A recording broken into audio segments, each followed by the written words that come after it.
right, welcome to the Kingdom Point of View. We back again. I got my pastor here, young man. I'm glad to have you back here once again. We done came into the barber shop, and we here to do some shop talk like we normally do and let them all know that according to the word of God, we all got to be everywhere and be evangelists and tell everyone what's going on, no matter where you at. That's one thing that my pastor tell all the time, and that's David L. Stanley Sr. He'll let you know that we all are charged. And we all have authorities above us, but everybody out here in this order, these some tough people out here today that we have here that came and wanted to share with us today. We're going to all have good comments and talk about what's taking place from a broad perspective here on the Kingdom Point of View. But we definitely want to appreciate one of our great people for allowing us to be here, Pastor. That's Mr. Tank, one of the barbers around, and he definitely is the man that allowing us to be here in the barber shop today along with some of his customer family and friends. But as me and you know, hey, we all know the same people, so just as well we appreciate you, Tank.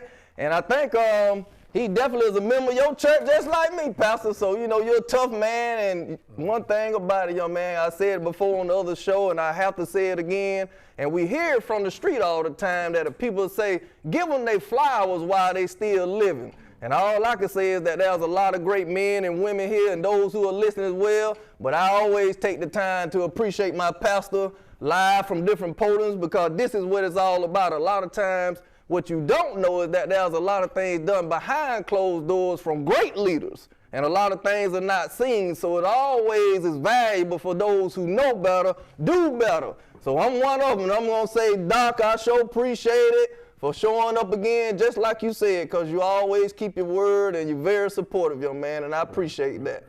Yes, sir. Well, let me say once again, man, I appreciate you, and I appreciate this platform.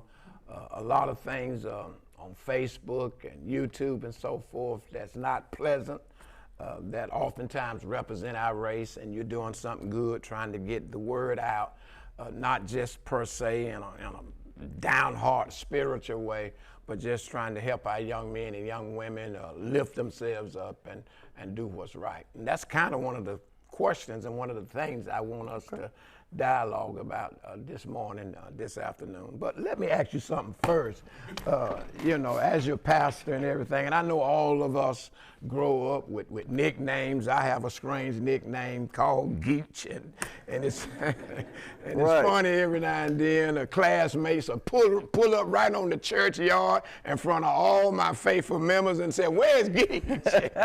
Amen. Right. My members will look at them kind of crazy and so forth. But the nickname Tank, I know that's your nickname, Tank and everything. But what is your real name and so forth, so we can just honor you from that perspective? Well, I can tell you just like this, Doctor, it's going to be a shocker today. It's going to be a good shocker.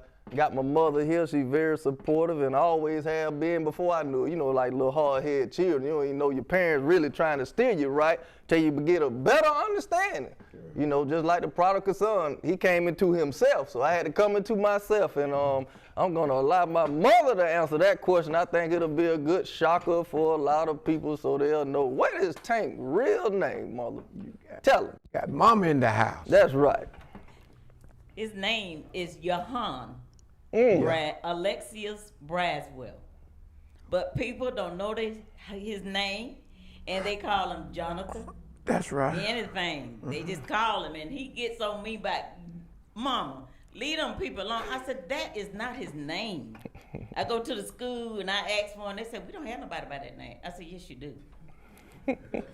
His name is Johan Whitaker. I got that from Dr. Whitaker. He said, you is my nurse, and I'm going back to Germany, and I want you to name that baby after me. And in That's American English, that is Johnny Allen. But Dr. Whitaker was from Germany, and he wanted me to name my baby after him, Johann Alexius Braswell. So I named him that. That's all right. That's wonderful. Thank you for that history, man. You got some history there as it relates to your name, and I know that makes you proud when you get all the information and so forth. And so yes, we salute your mother. Absolutely. For giving you a great name. And when we look at names throughout the Bible, those names had a significant role on the character and the attitude of those men and women. And that's something we've lost in our culture down through the years, is naming our children with purposes in mind, with legacies in mind. And it would do well if we could get our young men and young women to start giving a lot more serious attention as to how they're naming their children and why. Absolutely. Yeah. But with that said, I have a lot of things going through my mind. No doubt I see a lot of things on Facebook and YouTube like everybody else, both good and bad. And as a minister, and it's certainly a minister of the African American community, I want nothing but the best, for African Americans. The history we have as having been slaves, the suffering that we've had to go through as a race of people in this country. And you just hurt many times when you see sometimes the roads that we're going down unnecessarily. All have sinned. Everybody have shortcomings. All races, have their shortcomings. So it's definitely not a black thing as the road that I'm getting ready to go down. But I just kind of want to ask the audience that you have these respectful young men along with your mother, why do you suppose that we as a race of people are now, I'm 68 years old, I soon be 69, why are we accepting certain kinds of bad behavior? We're giving awards to women, female rappers who are producing what I call some of the most filthiest music that could ever be produced. Now, don't get me wrong, we had Barry White, we had Teddy Pendergrass telling us to turn out the lights. We had Marvin Gaye saying, let's get it on. Yes, sir. So I'm not acknowledging that the music I grew up on did not have some undercurrents with it. But they left you with some homework. I got you. They left you with homework. You had to figure out to some degree. But now we have, some, and I won't call the name of these ladies out of respect per se for them, but we have female rappers winning awards for music that I'm like, man, how do you name her Woman of the Year? How does she get a call from the president? How does she get a call from the vice president when you produce this kind of song? To me, that is very misrepresentative of us as a race, and it's telling my young daughters, it's telling my 4- and 5-year-old daughters that this is the way to go for success.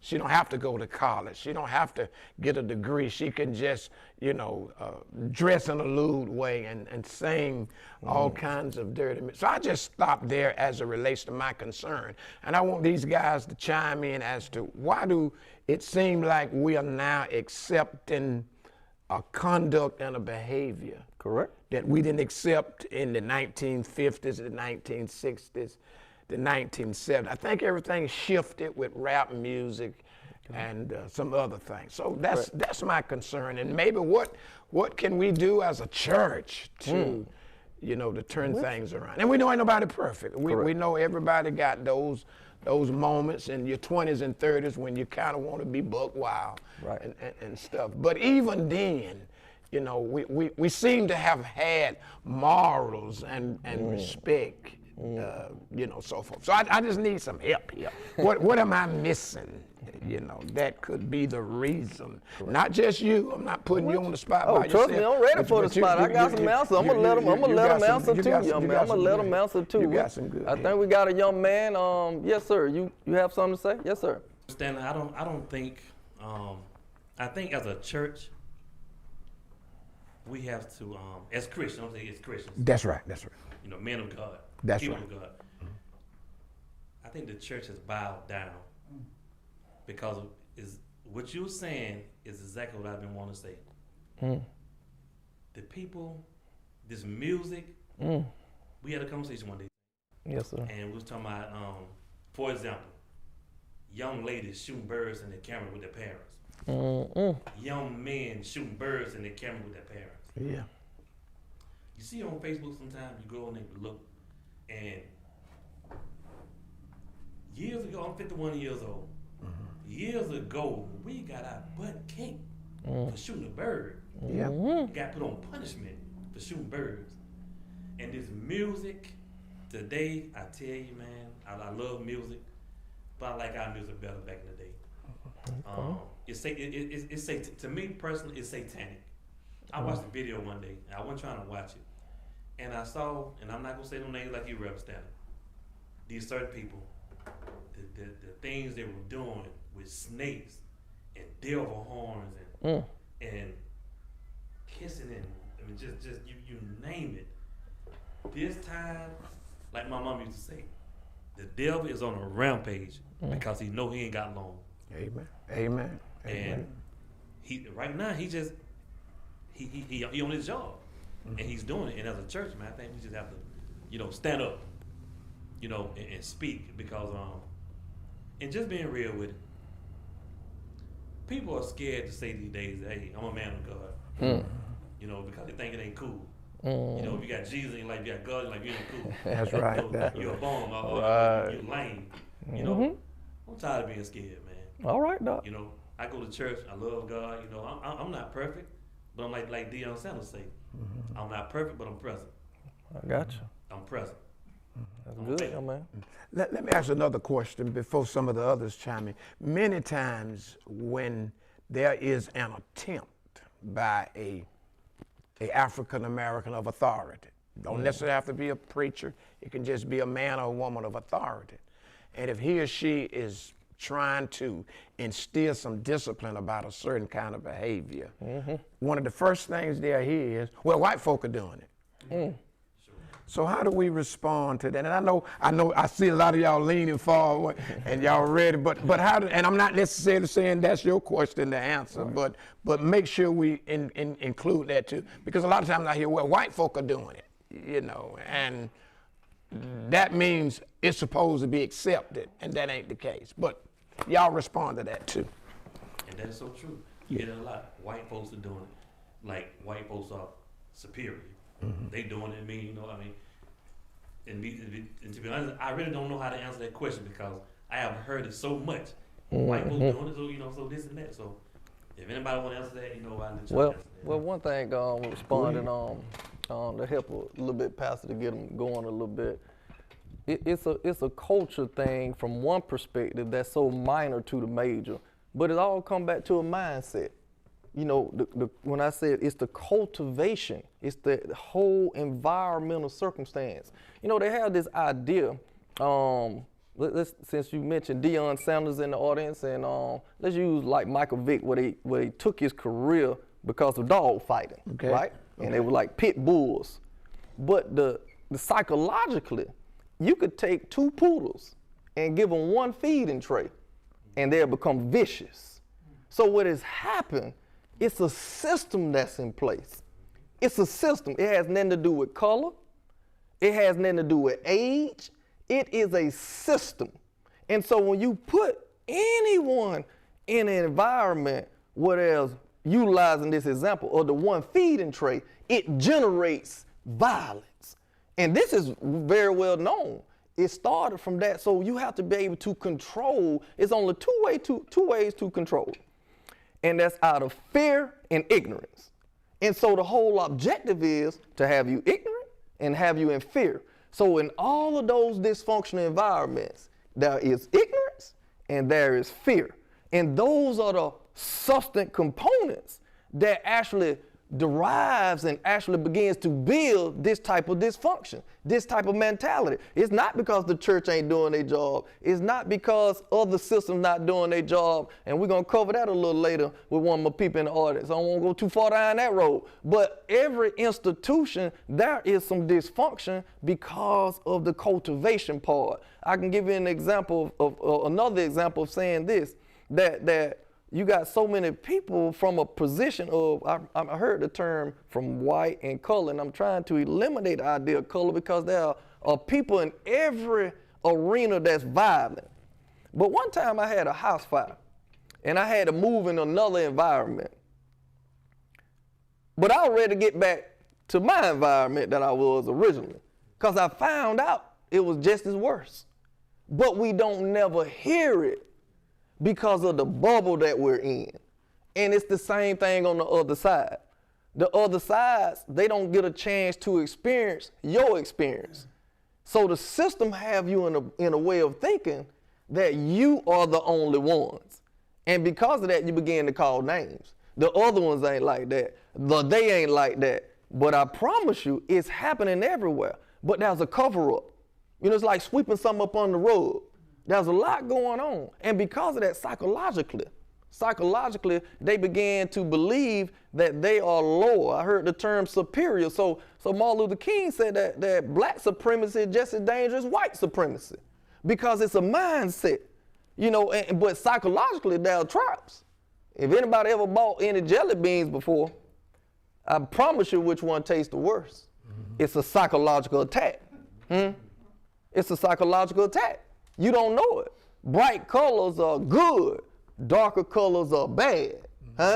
Never thought about that. Black hole, black cat, black plague. See, if you're not taught that these are just merely just symbols, synonyms, antonyms, and they don't have nothing to do with you, then you'll go on in that cultivation and believing that you are beneath. But if you flip the coin on the other side, anything that you purchase with color costs you more. The density in color is rich, so it's more expensive.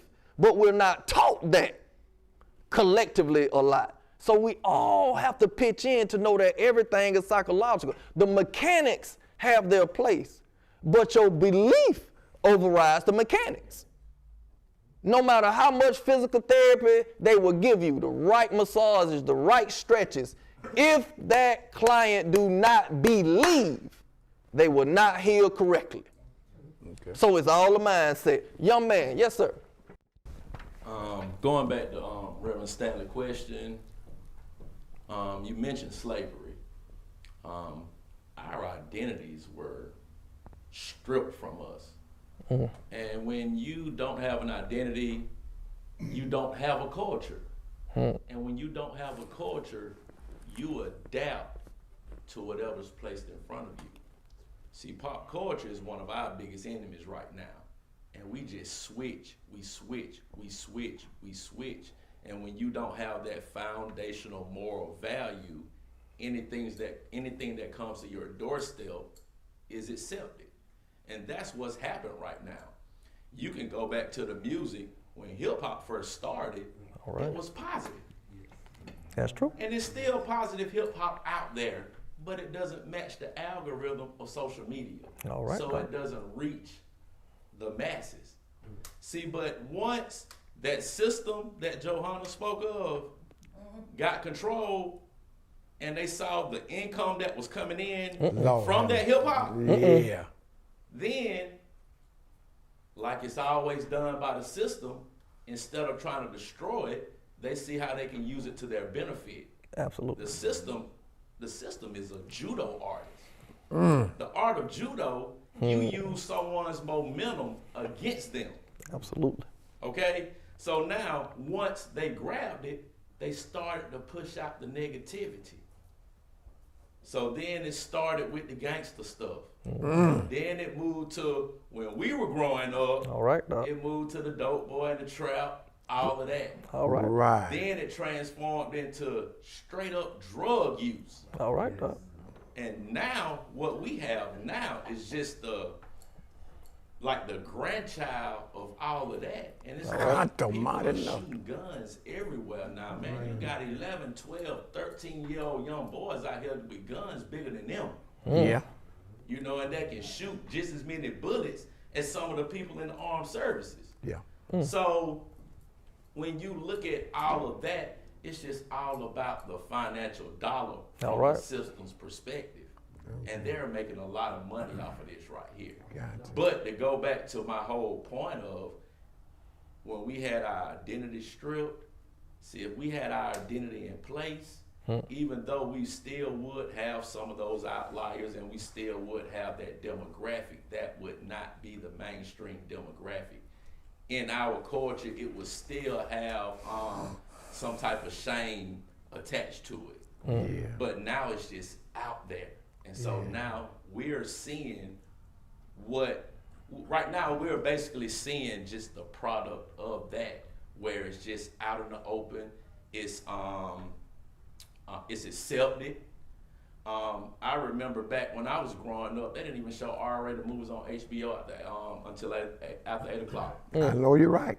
I know you're right. Now you can cut on the TV at 9, 10 o'clock in the morning and see whatever you want. Yeah, yeah. And then let's not even talk about the internet. Yeah. So I just think that we have a responsibility to instill into our immediate families just those foundational values. Okay. Because I know I gave my dad a hard time growing up. Yeah. I know that. Yeah. You know, I remember times when he used to tell me, your behavior is going to get you in trouble. And I'm like, Dad, but I'm not a bad dude. He's like, yeah, I know you're not. But your behaviors are going to get you in trouble. And yeah, I swayed to the left, I swayed to the right, but I still had those foundational teachings to the point where even when I swayed, I knew I wasn't right.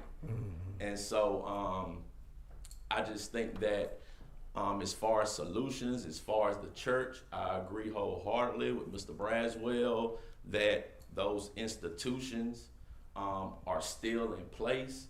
But I just think at the end of the day, we just have to continue and reach out and grab those that give us an ear.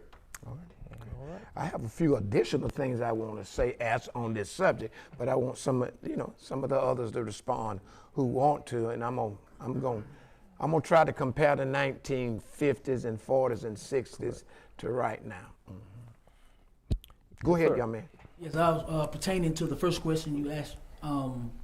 What do we have to do for as to get where we need to be as a whole, as a people? No, here's my concern. My concern was it seems like we've become acceptable. We've become agreeable with bad conduct that we just did not tolerate in the 1950s and 60s and 70s. Like we just had a different generation of mothers back then that would knock you out with a brick if they needed to. And it seemed like to some degree, we don't want to. We know other races of people are acting just as, when it's spring break, I agree with him. White kids go to Panama City and everywhere else and tear up the hotels and nothing is said. But as soon as the black kids from historic black colleges go on spring break and tear up a hotel, it makes national news. All right. So we understand that, the media flipping things and making it look like we're always the ones. But with that out the way, we just still did not, as a collective race of people, we just did not accept certain bad behaviors. And my concern was, why are we now accepting it? Yeah, I feel like what we're doing now is we're accepting right for wrong and wrong for right. It's been a big shift, in the behavior of the people that's coming under us. But when I grew up, I don't know about nobody else, at the village. We have the village where if I did something wrong and my mother wasn't home, or the lady up the street can take me home. She can whoop me before she even take me home. All right. And I get another one when I get home. And another one when my daddy get home. So we don't have the village no more, man. I mean, everything we doing now is like you say, being accepted by just it's that the behavior is abnormal. It's abnormal behavior, and it just ain't right, man. It just ain't right. All right. We got somebody else want to speak in the back. Let the young lady speak. Shoot. Come on up, mama. You gotta come on up front. Come on up front. Come on up front and sit down. They gave you that powerful name. Yeah, gave you that powerful name. Yeah. I want to piggyback on what you all was talking about, especially slavery. Listen. Everybody in here is a registered voter, I hope. Uh-oh. Now you all wasn't us, but we let them tuck prayer out of school. Okay. Number one. Okay. We let them tuck black history out of education. Uh-oh. Okay, you got to know where you come from in order to know where you're going. If you don't know where you came from, how you gonna know where you're going? You can just jump on any wave that's floating. And that's what is happening here. We got to go back to training. We got to go back to training people to take positions. We got school teachers scared to tell the children where they come from. If they tell them where they came from, then they are terminated. We have got to encourage people, us, to get out, register, and vote, and put people in place Lord have mercy. that would do the right thing. You got so many people in high places is taking feedback Lord have mercy. and don't want to do the right thing. And you got too many places that been in position too long, and they don't got stagnated. And they don't know what to do. Whatever the majority say, they go with that. Wrong answer. Wrong answer. We got out and voted to put you in place so that you can do the right thing. Make things right for people. People are in poverty and still in poverty. But they told you that, hey, we're going to do this, and we're going to do this, and we're going to put that in place so that you can do this and you can do that. It is wrong.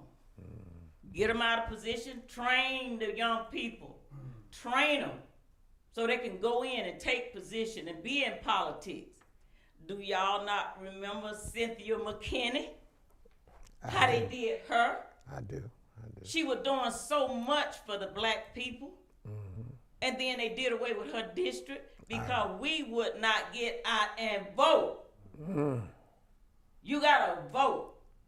And you got to speak your opinion. It doesn't matter what nobody else said, but you know I always have been like that. Boom. Okay? I have always been like that ever since I can remember. Okay. I'm going to say what I got to say. All right. Ain't got nothing to do with you personally. It's just business. It's just business. Say what you mean and mean what you say. And then, hey, back it up. Back it up. If you just by yourself, you just by yourself. All right. And you stand for what is right, because if you don't stand for what is right, you'll fall for anything. All right. My. You set a mouthful of that? You said a mouthful of that? Listening to all the comments, and you know, I'm in agreement with everything was said. But speaking for myself and what I think as to why, you know, so much is happening in the system, and like you say, how these rappers are getting awards and stuff. You know, the Word of God teaches us that charity starts at home and then it spreads abroad. I think, from my perspective on that, is that, you know, it's what are we as parents, you know, teaching our children. We living in time where now, where the reason why a whole lot of stuff go is because of the fact some of the parents are agreeing with some of this stuff the children are doing. Absolutely. I mean, it's time where now, you know, parents are hanging out with the children in the clubs. You know, accepting this music that they playing, and just like the children's are, you know. And so, the system does allow it, but where does the votes come from? Where do the votes come from? The votes come from a worldwide perspective, right? So when I know we just talked about, you know, just spoke about how that can be, but we as a people have changed. We accept anything now, just like my man just said, right is wrong, wrong is right now, and we accept that, and so it feeds into the system. So this is how we, they're getting these awards, and we sitting back and saying, man, I don't see how that can happen, because just like we just said, we had Luther Vandross when I was coming up and all that, but it was clean. It was clean. None of this stuff we hearing now, man, these folks saying some of everything, and they getting awards for it, and we're not training. Some of us are not training our children. Hey, this is not right, we just accepting it, and so this is why we having the problem that we having now.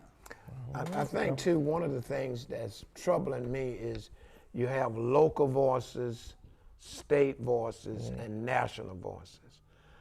Martin Luther King was a national voice. Malcolm X was a national voice. And I know that neither one of those guys would dare accept some of what's going on without speaking up. And I'm gonna say this and let you speak. The BET Awards and these other awards that include black and whites, the Academy Awards, they used to be elegant affairs. You used to want to stay up half the night and watch different people receiving awards for best music, or best single, or best album, or on the movie side, best movie, best actor, best supporting actor. I'm watching a clip of the BET Awards.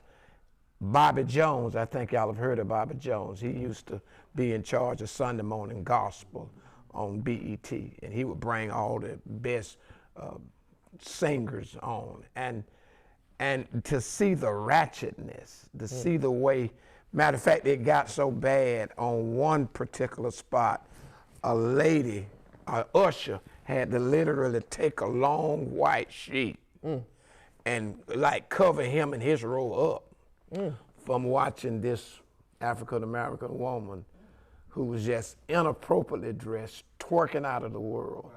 And I'm saying, ain't that something at a BET award, an elegant affair? Somebody got to hold up a curtain to try to block Bobby Jones, but he probably wanted the people looking at He probably was mad. He probably was mad. Can I keep it 100? You gotta keep it 100, dog. He probably was mad that they blocked him. Man, move that shit out of the way, I want to see. But you would have never seen something like that. Right. And that's the kind of thing that concerns me. Correct. One thing I want to say, and Mr. Hart, you touched on it a second ago when you spoke, is about the system in place.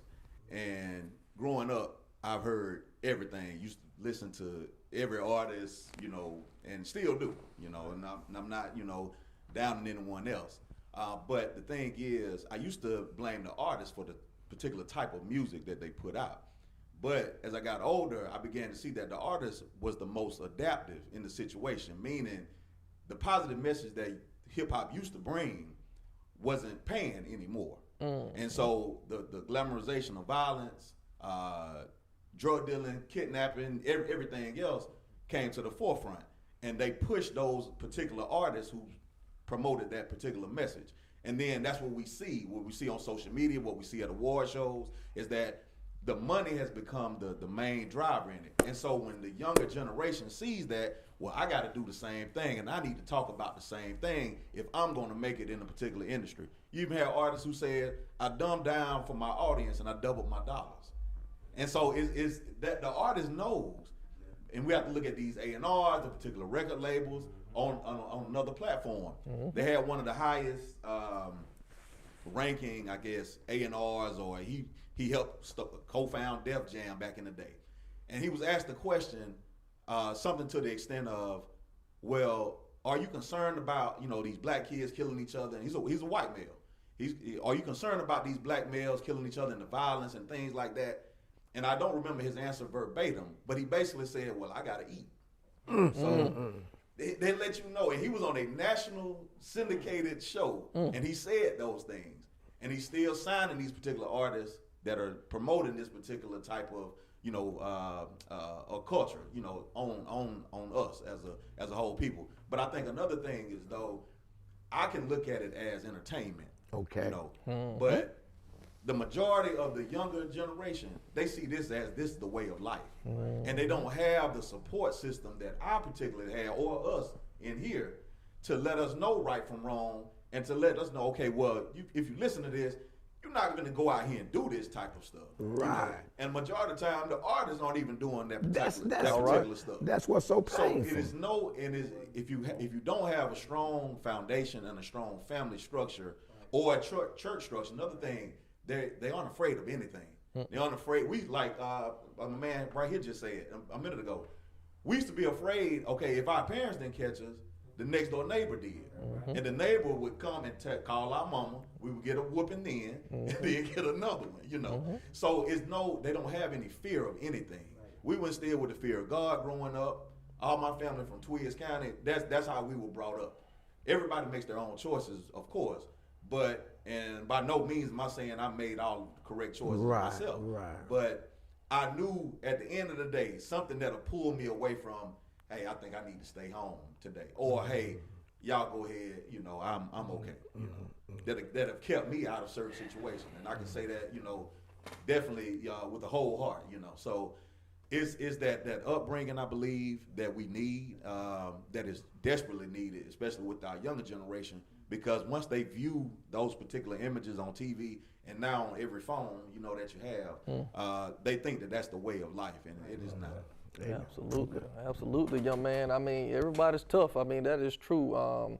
Since we already have made it very clear, Pastor, that we dealing with two entities with Johona and Johan, real name, and Tank, you know, and running a business, and a lot of the people in here now, and pretty much everyone else who's not here in society, or anyone that knows me in business or how I run a business, that structure is necessary. So even myself have gotten the backlash from saying that I'm too strict because you won't allow people to play in your business. And people, even when people who I work with did not want the same structure that we're talking about, because the reality is most businesses won't stand up for that same dollar. But I mean, from my foundation, like everyone is speaking, I already understood who I was, who I am, which is a question that I learned and studied. You need to ask that question. Who are you? Right. And when you ask that question, it forces you to know your history. It forces you to know where you're headed. It forces your morals and your ethics and your standards to say, I am not going to bend no matter what. You said it in many times. You probably don't preach it before, but even in class and study recently over the weeks, you say you can't serve two masters. Matthew 6:24. You have to make a choice. And what has happened, they've made a choice. As we already know, it's written, this what's going to happen. The world going to love its own kind. The days of Noah are going to come back. We do know that, but what has happened also, the ones who do believe have took that back seat and saying, well, it's going to happen anyway, so I'm not going to do anything. And that is what has made it worse. We know it's going to happen, but you still have to stand because God will provide. I promise it to be true. Even in me and being in multiple businesses now, you know, my eyes was open to something and standing on that rock.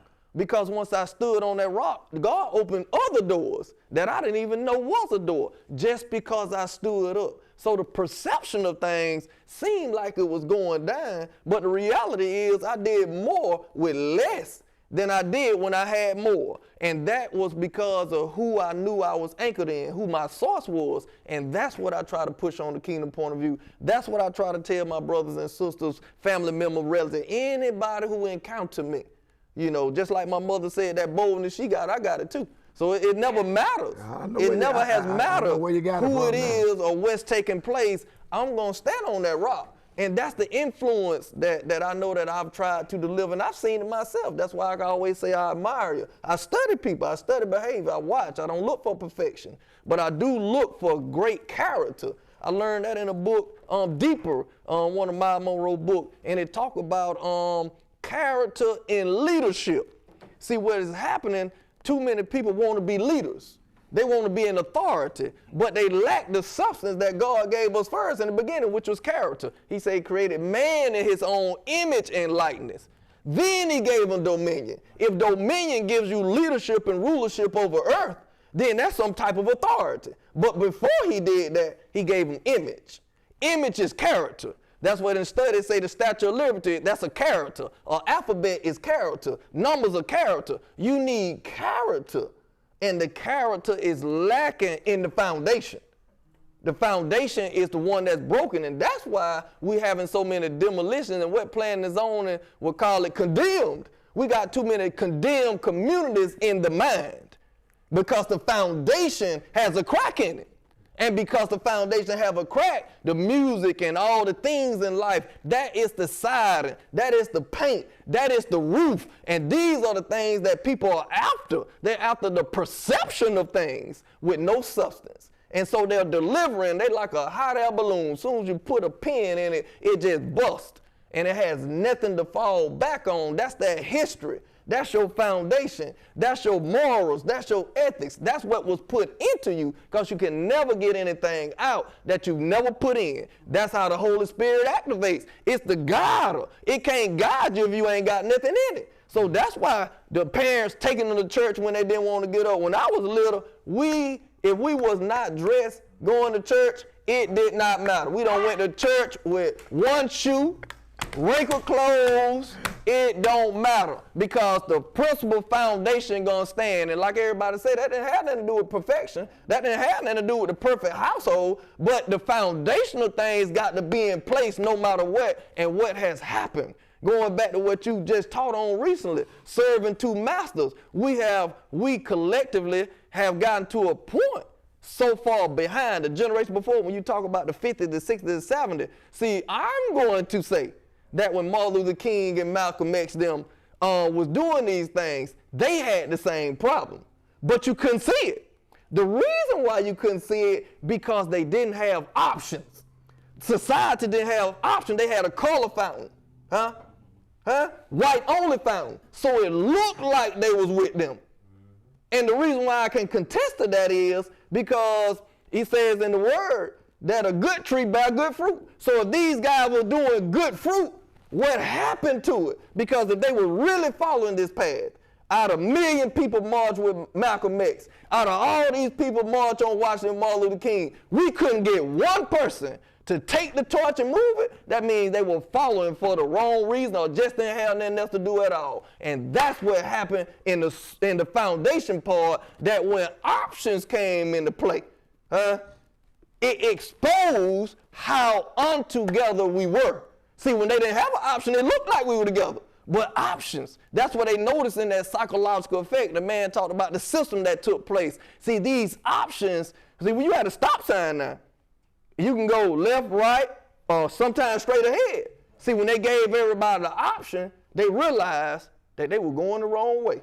And so economically, like you said, Martin Luther King being on the national stage, like Mr. Hart stated, they seen where they can benefit from people making wrong decisions, wrong financial decisions, wrong family structure decisions. So why should we fix it if it benefits us? Because they're gonna go against each other.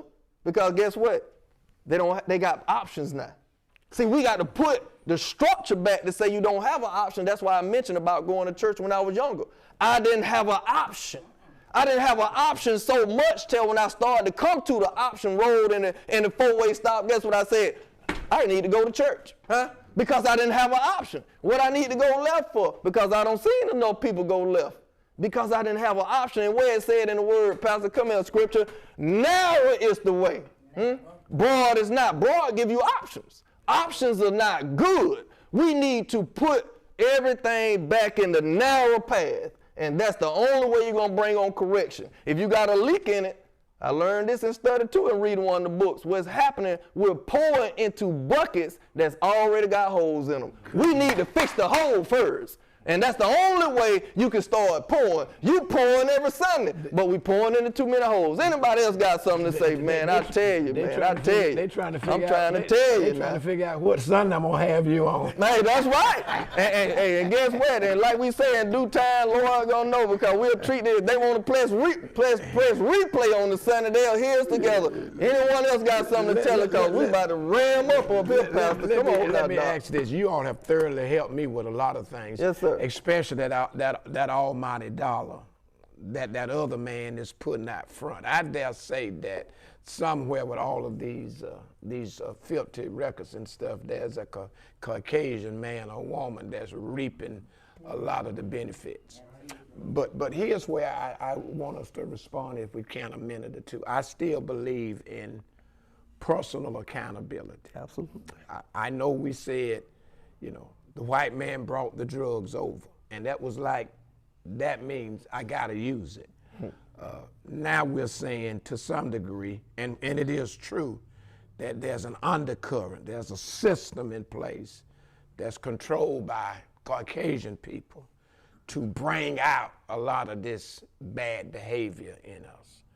And I'm still concerned that at some point there has to be some accountability where locally, statewide, and national, from quote unquote whoever the leaders are, absolutely, that we don't accept this conduct, even though we sometimes know where the undercurrent is coming from. For instance, it's mind-boggling to me. We're on the same tree, we're on a different branch, we're on the same tree, but it's mind-boggling to me that a child can go to any school in this city and in this country right now. Okay. And I want to say our superintendent and our teachers are doing good jobs as far as I can. Right. But it's just unheard of that a child, a student, can go in a classroom and call the teacher the B word, the H word, literally to her face, and nothing is done. Nothing, no consequences. The teacher sends that child to the principal office, and 3 minutes later, the child is right back in the class. That's a national thing. And my concern is once again, if we keep saying, well, the white people do it, or if we keep saying the white people brought the drugs over, if we keep saying it's the white system, then we won't ever do any better. Absolutely. I'm following you, doctor. And I'm going to say, I've been devilish, mostly mischievous, but I remember, in respect to your mother here, I remember in the 9th grade when one of my classmates brought a Playboy magazine to school, and we was out for lunch, and he said, let's go in the bathroom, and then, to look at it. Absolutely. And we was trying to snatch it. We actually tore it up. There you go. I'm trying to get to it. Right. My other class. But the point I'm making is, when I went into a store like a handy-andy, they had it behind the counter. Absolutely. Well, you couldn't get to it. Right. Because they was trying to protect us from ourselves. And then I heard some of you all mention about, I think, how certain dirty, we remember, what's his name, Luther? Not Luther Barnes, but not Luther Vandross, but the other guy, Luke, that used to hang out with the Miami. Scott Luke. Luke Skywalker. And we remember he gave us some videos that we were crazy about. Yeah, they still but crazy. You couldn't see it. You had all the hunters by the pool, but you couldn't see it until 2 o'clock in the morning. So, so I made sure I got up at 2 o'clock. No, dog, you ain't do that now. Hold on now. But they kept things out of our way. That's right. To make it hard for us to get to Absolutely. the bad thing. So at some point, personal accountability got to kick in. 100%. We can blame white folk till Jesus come back. Right. And that simply means it ain't gonna get no better. Go ahead, young man. Yes, sir. You talked about the things going on in the schools right now with the behavior and things like that. See, back when the second George Bush got in office, we had No Child Left Behind. And No Child Left Behind was the worst thing that ever happened to education because it reduced education to quantitative data points and it removed all of the qualitative evaluations out of education. So now, when you start talking about what's going on in the schools here and worldwide, see, education is a system as well. All right, Doc. People are trying to keep their jobs. And so right now, some of the major data points in education is graduation rate and attendance rate. So now, when those attendance rates lower, federal funding is reduced. Exactly. And so it's like you got the cuff around your neck wherever you turn. you know, and so we have good people that work in all of these systems. Absolutely. And if you get a lot of these people off the record, they would be just as upset as many of us are about some of the things that happen, but they're handcuffed. See, because everybody got a boss. There you go. You know, it's just that a lot of the time it's like going to McDonald's and getting mad at the lady at the drive-thru because she wouldn't give you an extra sauce. And she said 50 cents. Right. She didn't make that rule. There you go. You can go and cuss out that general manager too, but what? He didn't make that rule either. All right. You know, you can even go and talk to the owner. But shoot, you know that McDonald's franchisees can't even own their own land that they build and sit on? Exactly. Exactly. So, I mean, the system is real. It sure and is. Relative to how they created the system, it was pretty masterful. It's pretty masterful. Absolutely, man. Absolutely. I tell y'all, we got another young man want to talk in the back there. But I tell you, whoever gonna stay here, I'm gonna let them know on this Kingdom Point of View, this will be the following show that comes after this one here, because me and Mr. Hart gonna break down that system just as well, to even take it even deeper when it comes to that circumstance just as well, and many other things we'll talk about, because it's all about coming together as young men and young women, showing people on the platform just like you, Pastor, and I always say I appreciate your support, you know, because this is what the driving force is all about. But yes, sir, young man, what you have for us? I just want to kind of pick it back off what Reverend Pastor Stanley said. I believe that it does come down to self-accountability. Michael Jackson told us a long time ago, it started with a man in the mirror. So it's going That to is. start with you, although certain people brought a lot of different things here, but it still comes down to the ability to have a choice. We have a choice to decide whether we're part of it, whether we're going to play in the system, or whether we're going to be a part of the different things that are out there, because there's so many different things. But we have a choice and a decision to make every single day. Am I going to be a part of it? How do I change? How do I do something different? Although they put it here, don't mean I have to follow what is set for me, because I can do something different. If I choose to live and walk in self-accountability, say, how will this affect me? How does this affect my future? How does this touch me? What's going to happen now if I choose to get involved in this? 10 years later, my future is going to affect me. It's going to touch something in my life.